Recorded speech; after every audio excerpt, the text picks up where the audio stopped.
માણસની આખી જિંદગી દાતેરી પણ માણસ ન બન્યો.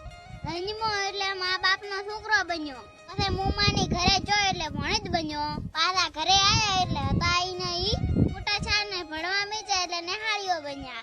ભણી ગણીને નોકરી લીધી એટલે કોઈ વકીલ બન્યા, કોઈ પોલીસ બન્યા, કોઈ સાહેબ બન્યા, કોઈ ખેડૂત બન્યા, પણ મોણો તો ના બન્યા.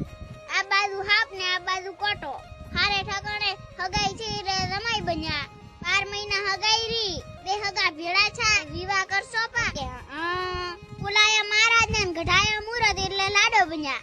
પેણાઈને ઘરે લાયા ને 2-3 છોકરા છે એટલે બાપો બન્યા. વરે છોકરા મોટા છે, હારે ઠકાણે હગાઈ કરી તો વેવાઈ છા. વરે છોકરો પેણાઈને ઘરે લાયો, ઘરમાં વહુ આવી તો હારો બન્યા.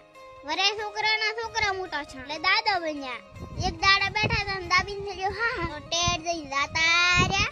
તો ચીડે દાદા ભૂપાને બોલાયો તો કે તમારો